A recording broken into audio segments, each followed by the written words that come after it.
Portanto, a semana passada, na madrugada de domingo para segunda, eu estava muito bem, a dormir, a sonhar provavelmente com algo extraordinário, a preparar-me para encarar mais uma semana de trabalho, mais uma semana de esforço, de suor, de stress. Quando desperto, não é? Começo a ouvir muitos barulhos e portas a bater. Enfim, eu até peguei no meu telemóvel para ver que horas eram, porque podia ser o meu pai, que de vez em quando faz imenso barulho quando está a preparar-se para sair de casa para ir trabalhar. Mas de facto vi que eram 3 e tal da manhã. Lá me levantei, pensei logo, ok, houve alguma coisa que deu cocó, e quando abro a porta vejo a minha mãe a dizer, toda em pânico, que levou o meu cão à rua, porque pronto, o meu cão já tem assim uma idade um bocadinho avançada e de vez em quando dá-lhe umas vontades e pronto, e tem que ser. Pronto, ia dizer que levou o cão à rua e que o perdeu. Não sabe onde é que está o cão, não o encontra. Escusado será dizer que eu fiquei logo em pânico, peguei numas calças de fato treino, pus-me na rua e, portanto, às 3 e tal da manhã, andava eu, a minha mãe e o meu pai na rua a chamar pelo meu cão. Ainda por cima estava muito escuro, não é? Porque era de noite. E nesta minha rua, aqui onde eu vivo, há candeeiros, obviamente, mas a luz é muito fraquinha, portanto vê-se muito mal. Para melhorar, nenhum de nós, com a pressa de sair de casa e ir à procura do cão, levou o telemóvel. Portanto, houve ali uma altura em que a minha mãe encontrou o cão, mas nós estávamos todos em zonas diferentes aqui da minha zona para ver se encontrávamos o cão. Entretanto, a minha mãe lá o encontrou porque ele vinha de uma rua de cima, mas lá está, nós não tínhamos os telemóveis. Portanto, houve ali ainda um bom bocado em que tanto eu como o meu pai estávamos em sítios diferentes da rua a chamar pelo cão e à procura, mesmo quando o cão já tinha sido encontrado. Resumindo, esta história teve um final feliz, mas eu pelo meio devo ter tido uns 5 ataques de pânico naquela 1 hora ou mais em que estivemos na rua de madrugada à procura do meu cão.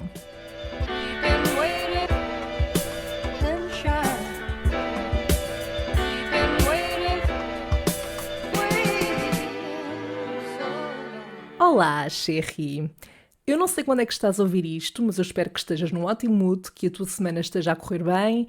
Se por acaso estiveres de férias, eu vou tentar controlar a minha inveja deste lado, ok?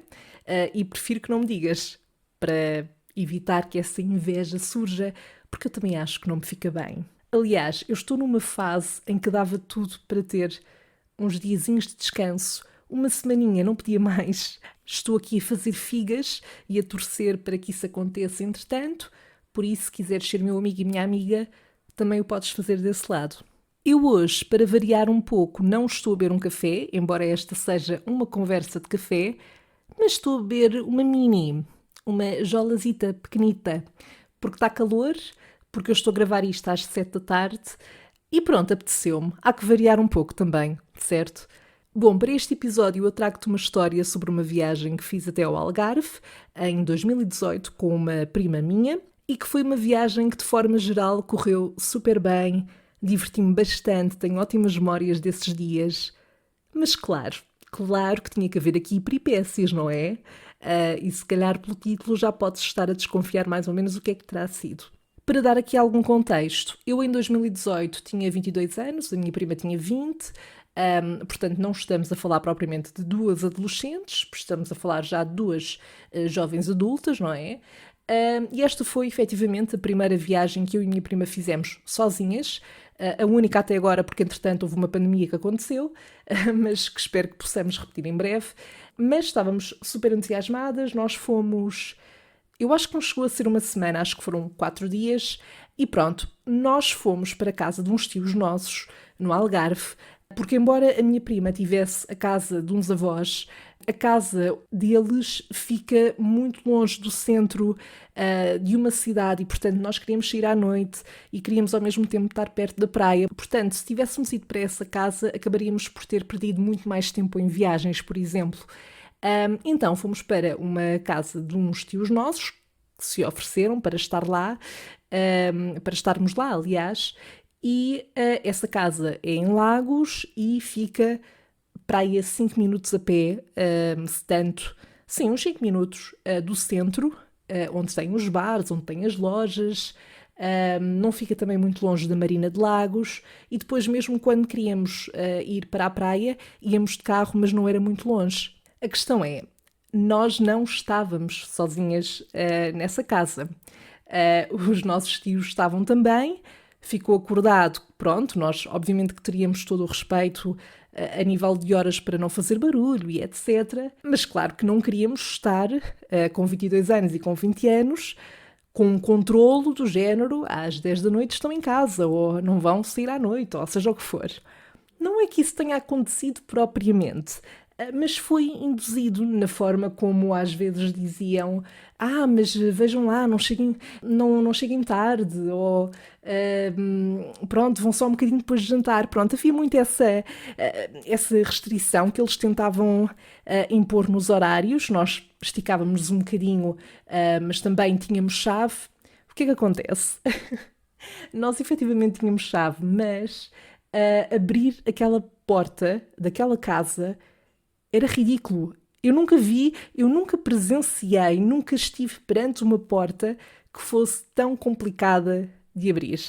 E eu acho que a minha prima não está aqui para relatar isto comigo, mas se estivesse, ela ia concordar com o que eu estou a dizer, porque houve uma vez, e isto foi super tenso, isto era o que nós obviamente queríamos evitar, mas houve uma vez em que nós chegámos que, sei lá, vou apontar, era um pai, 1 da manhã, 1 e tal, não sei se era um bocadinho mais, não me lembro. Mas sei que também não nos esticámos assim tanto. E estávamos a tentar abrir a porta, sendo que estamos a falar de pessoas que às 10 da noite já estão a dormir. E aquilo não abria. E depois não só não abria, como o facto de estarmos a tentar abrir fazia imenso barulho. Às tantas, o meu tio lá se levantou, veio abrir a porta, estava a resmungar. Eu não condeno o facto dele estar a resmungar, porque eu também não acharia muita piada se tivesse que me levantar durante a noite, interromper o meu sono sagrado, para ir abrir a porta a 2 jovens. Mas é assim, também não foi por falta de tentativa, não é? Não é que não nos tenham deixado de fazer as coisas, mas é que tu nunca estás completamente à vontade quando tens a noção de que há 2 pessoas que estão um bocado a contar com a tua hora de chegada. Ou que, porque se estivéssemos a falar de pessoas que estivessem lá em casa, mas que, façam a vossa vida, têm a chave, venham às horas que quiserem, está bem, é normal dizerem aquilo do mas tenham cuidado ou whatever, mas estarem constantemente, claro que são pessoas também de outra geração e também têm uma visão muito diferente de como estas coisas funcionam e das saídas à noite e etc. Mas essa parte foi tão tensa. E depois, para juntar a isto, estamos a falar de pessoas também que se deitavam cedo e acordavam ridiculamente cedo também. Portanto, eu passava-me, eu ficava tão irritada, porque eram, sei lá, nós chegávamos à 1 e tal, 2, se calhar ainda falávamos um bocado antes de dormir. E para aí às 7 da manhã eu já estava a ouvir barulhos. Depois são pessoas que eu não sei se é uma questão de audição, mas têm que fazer imenso barulho com as panelas, com as coisas que estão a arrumar, que é uma coisa que me tira um bocado do sério. E os meus avós paternos também fazem muito isto. Eu lembro-me quando era pequena e dormia na casa deles, não importa se eu estivesse a dormir, não tinham o cuidado, mais a minha avó se calhar, mas não tinham o cuidado de tentar fazer pouco barulho, ou menos barulho, mesmo que haja certas coisas que acabem por fazer um bocadinho de barulho, mas tentar, pelo menos, não há esse cuidado. E claro que nós agradecemos o facto de estarmos ali e termos aquela oportunidade de estar numa casa, na casa deles, onde não tivemos que pagar os dias em que estivemos lá. Portanto, aquilo que nós pagámos foram as refeições que comemos. Mas eu juro que... Aliás, eu até me lembro de dizer à minha prima algo como sim, temos que voltar a fazer isto, temos que voltar a vir ao Algarve, foi muito fixe, mas quando voltarmos não vamos outra vez fazer isto, ou seja, não vamos para a casa destes tios, ou de qualquer tio ou tia, ou seja, nem que a gente alugue um Airbnb, a gente divide as coisas, seja o que for. Eu prefiro estar a pagar alojamento, preparar-me para isso, juntar dinheiro, pôr de parte e estar confortável, porque no fundo isto é uma viagem também para descansar, do que estar ali com aquele stress todo. E depois havia outros pormenores, que era mesmo o controlar um bocadinho as nossas refeições. Ainda por cima, como eu sou vegetariana, estamos a falar de duas pessoas que não percebem muito bem este conceito. E eu também não me esforço muito por explicar, porque eu já sei que não vale a pena. Só que vêm-me a fazer, se calhar, uma coisa mais simples, mais rápida, tipo uma massa com os legumes ou uma coisa mais rápida. Pronto, e começam a dizer que aquilo não é suficiente, ou a controlar o que nós estamos a comer. Enfim, chato, muito chato. Mas se isto tudo foi muito incomodativo, a pior parte ainda nem sequer chegou. Eu não disse aos meus avós paternos, que são, portanto, deste lado da família, dos tios, onde eu estive nesta casa estes dias, eu acho que não lhes cheguei a dizer, sim, vou passar uns dias ao Algarve. Não sei se foi porque não surgiu, não me lembro. Ou, para dizer a verdade, eu acho que o que aconteceu foi algo como, eu não disse até se aproximar a data, e para aí 2 dias antes falei com eles ao telefone e disse, sim, vou passar agora estes dias lá ao Algarve, etc. E eles tinham dito que eventualmente se calhar iam para o Algarve ou assim, mas que iam mais para a frente, uma coisa desse género. E Eu juro que isto não é peta, eu juro que não estou a mentir. Que eu fiquei incrédula, eu pensei, qual é que é a probabilidade? na viagem para lá, nós optámos por fazer um caminho que não foi pela Estrada Nacional, portanto foi por dentro, e do nada passamos por um carro na berma que era igual ao dos meus avós. Eu não reparei se a matrícula era igual, mas era igual, nós passámos depressa, mas pareceu-me que as pessoas que estavam lá dentro tinham uma aparência muito semelhante à dos meus avós, parecia-me. Mas eu só pensava, não pode ser. Não pode ser porque eu literalmente falei com eles ontem, disse que vinha, portanto, como é que eles conseguiam vir no mesmo dia? Até porque não me tinham dito isso. Não é que quando chegamos ao Algarve, passado, não sei, ao final do dia ou o que é que foi, os meus avós aparecem lá. Olha, a sério, eu estava para cair no chão. Imaginem o que é. Eu nem sabia ainda bem para o que é que ia, com o facto de ter aquele controle, dos meus tios. Mas saber que estariam lá os meus avós, epá, não. Ainda por cima, porque eles lá está, não me avisaram sequer e falaram comigo no dia antes ou 2 dias antes e não me disseram, se calhar também aproveitamos para ir. Efetivamente eles ficaram noutra casa, mas ficaram noutra casa a dormir, porque sei lá, eram umas 8 da manhã, ou 7, ou 8, 9, não muito mais tarde do que isso, como eu estava a dizer há pouco, e eu ouvia-os com os meus tios na cozinha ou na sala a falar alto. Depois lá está, não havia a sensibilidade, a empatia para connosco que estávamos a descansar, a dormir, porque também era esse tipo de férias, não é? Não eram umas férias de acordar às 7 da manhã para ir conhecer a cidade, eram umas férias de puro lazer, de acordar quando nos apetecesse para ir para a praia e depois ir sair à noite. E depois, claro, não me perseguiram para os sítios onde eu fui, porque isso seria muito grave, mas claro que eu fiquei com a sensação e com a certeza de que, quando eles poderiam vir a qualquer altura do ano, do verão, vieram exatamente na mesma semana, no mesmo dia em que nós viemos. Para quê? Para controlar. Lá está, obviamente que somos novas, mas não temos 15 anos. Estava de carro com a minha prima, ela levou o carro. Pronto, enfim, isto foi um filme, como já deve estar a perceber. Mas se estás a pensar que a saga da família acabou, não acabou. Porquê? Porque quem também foi nesta altura para o Algarve, portanto já não foi nos primeiros dias, mas foi para aí a meio do tempo em que nós estivemos lá, foi a minha madrinha, também deste lado da família, e o marido. Neste caso estamos a falar de pessoas mais novas, de pessoas nos seus 40 e poucos, mas a idade nem sempre quer dizer juventude, não é? Nem sempre é referência nesse sentido. E pronto, eles não nos chatearam muito, mas aconteceu uma noite em que eu e a minha prima íamos sair, beber um copo. Pronto, e eles vieram também, tranquilo. Eu por acaso estava super chill com isso, pensei, ok, vai ser tranquilo. Não é que tenhamos muitos temas para falar, mas arranjamos temas, não é por aí. E pronto, e começou por ser chill, fomos a um bar que nós já queríamos ir há algum tempo, eles depois também pagaram e tal, aquela questão toda muito cordial também. Só que depois nós tínhamos combinado com umas amigas da minha prima que se encontraram connosco também lá no Algarve, íamos a um bar / discoteca dançar. E nós dissemos que íamos e a minha madrinha diz, olha, mas calhar nós vamos um bocadinho também, há muito tempo que não fazemos isso. O marido da minha madrinha, obviamente, super desconfortável e não muito into it, mas lá foram. E foi péssimo, foi tão desconfortável.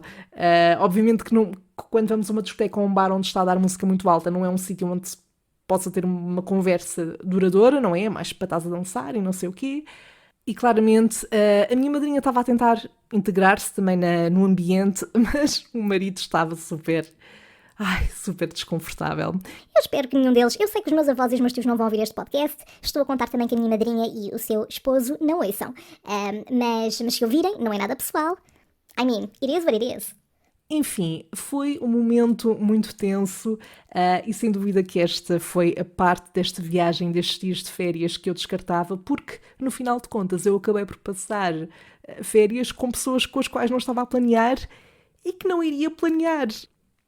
Bom, mas vamos falar da parte boa também desta viagem. Não só foi muito bom para descontrair, como efetivamente saímos, os dias foram preenchidos, esteve bom tempo e além disso 2018 foi um ano incrível para mim. Eu não sei se já tinha referido aqui no podcast, mas é daqueles anos, eu não sei se tu tens algum ano assim, mas sem dúvida que 2018 era um ano que eu repetia à vontade. Claro que devo ter tido os meus momentos menos bons, mas eu já nem me lembro praticamente dessa parte, desse lado, desse ano.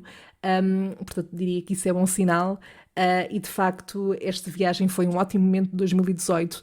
E uma parte muito fixe nesta viagem, uma coisa que aconteceu que foi muito fixe, foi uma tarde em que eu e a minha prima tínhamos ido a Sagres e, quando estávamos a voltar de carro, não é?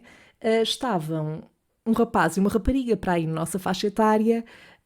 Claramente turistas, tinham bem essa vibe e estavam a pedir boleia. E a minha prima virou-se para mim e disse: opá, eu quero bué dar-lhes boleia. E eu disse: bora. E demos boleia e correu muito bem. Duas pessoas super simpáticas contaram-nos o porquê de estarem ali, a viagem que estavam a fazer, que estavam a passar por diferentes sítios e que ainda iam, não sei se era para a França, já não me lembro para onde é que iam a seguir, mas opa, super queridos. Depois um deles estava a dizer que gostava de fotografia, depois eu acabei por partilhar com ele também uma página que eu tenho onde meto algumas fotografias que vou tirando de vez em quando. Super simpáticos, eu acho que ainda os sigo no Insta, apesar de nunca mais ter falado com eles, mas muito, muito, muito simpáticos. E foi daquelas coisas que eu e a minha prima olhámos e comentámos uma com a outra. Ainda bem que nós decidimos arriscar, entre aspas, também, quer dizer, arriscámos porque vimos e percebemos que eram pessoas tipo chill. Podia ter corrido mal, não é? Mas duvidámos um pouco que isso seria uma hipótese e de facto correu bem e ainda bem que arriscámos e é uma história sem dúvida que teremos sempre para contar. E pronto, eu acho que a nível desta viagem ao Algarve foi isto, foram estes os destaques, mas sem dúvida que quando eu me lembro destes dias eu lembro-me sempre com aquela saudade, oh meu Deus, quero repetir e quero voltar, e estava mesmo tranquila, sabes? Portanto, sem dúvida que há de acontecer, mas quando acontecer, será, obviamente, sem família. Hell no. I'm not gonna do that again. Pronto, acho que não me esqueço nada daquilo que tinha para te contar desta aventura. Já sabes, caso tenhas passado por situações parecidas ou por viagens constrangedoras a este nível e não só, partilha tudo comigo. Agora, avancemos para a rubrica na qual eu te passo o microfone para que me coloques os teus dilemas e ficarmos a saber então o que é que a Sandra faria.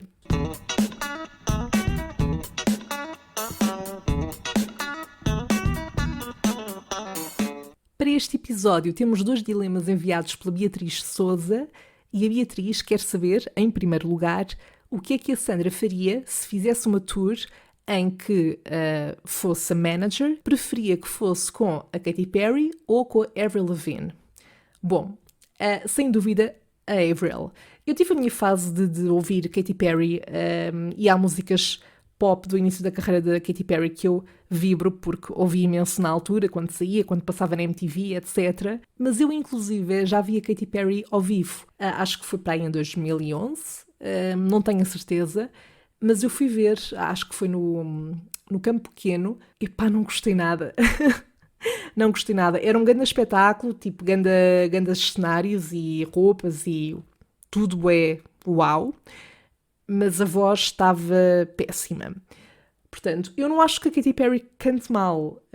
Eu acho até que ela tem um registro vocal, chamemos assim, nem sei se estou a usar termos corretos, mas que se encaixam em determinados registros. Por exemplo, em músicas mais jazzy, eu acho que resulta muito bem. Mas pronto, por esse motivo, mas sobretudo porque Avril Lavigne fez parte da minha adolescência de uma forma tão grande e intensa. I mean, adolescência, pré-adolescência, portanto, nessas alturas, quem nunca, não é? Quem nunca chorou ao ouvir Avril Lavigne? Quem nunca não chorou ao ouvir Avril Lavigne também? Além de que ela parece ser uma pessoa divertida, não sei, a Katy também, dá-me vibes disso. Mas pronto, mas tenho que escolher entre uma e, portanto, seria a Avril por estes motivos. E depois podemos só comentar, vamos só deixar aqui em aberto o facto da Avril Lavigne ser daqueles casos em que parece que a mulher não envelhece. Como é que isso é possível? Bom, o outro dilema que a Beatriz coloca é o seguinte: o que é que a Sandra faria se tivesse de representar num episódio musical de uma série? O que seria?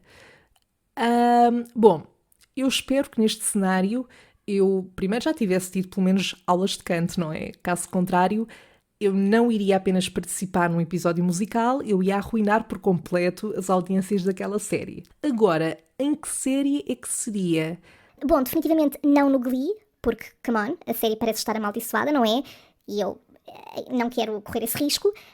Deixa cá ver. É que há várias séries, mesmo quando não são séries musicais propriamente, mas que têm episódios que são musicais ou que são assim ali um misto entre não serem uma série musical, mas terem música também. Mas eu acho que uma boa escolha seria a série A Coisa Mais Linda, da Netflix, que envolve muita bossa nova. Eu adorava, de forma geral, poder entrar num episódio dessa série, sendo que também há lá momentos musicais e músicas incríveis, porque a parte da música também faz parte da história desta série, e sem dúvida acho que seria uma boa escolha. E depois também acho que a história toca ali em pontos muito importantes. Se ainda não viste esta série, tem 2 temporadas, são pouquíssimos episódios, vê-se super rápido, super bem, e está na Netflix e eu recomendo muito. Agora, a nível do episódio em si, o que seria? Lá está, como a bossa nova acaba por ser aqui a base musical desta série, eu cantaria bossa nova, não é? E eles têm muitos desses momentos são numa espécie de bar, lá com um palco, e depois aquilo passa-se nos anos 60, se não estou em erro, então as roupas são tudo, e depois há todo o ambiente jazzy também, e eu adoro isso. Portanto, sem dúvida que seria num desses momentos da série.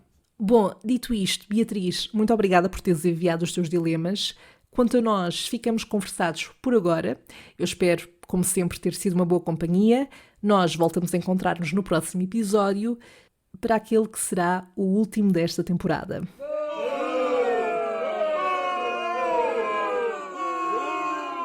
I know. Nós falaremos melhor sobre isso depois, mas já sabes que podes falar comigo através das redes sociais do podcast. Diz-me por lá o que é que achaste desta história, o que é que farias nestes dilemas e, claro, se tiveres alguma sugestão de tema sobre o qual gostavas que eu refletisse, que eu opinasse, que desse o meu testemunho, podes fazê-lo pelo Instagram ou pelo Facebook. É só procurares por Salve Seja Podcast. Encontramos-nos na nossa próxima conversa de café ou conversa de jola, não é? Depende do mood. Até lá, bye!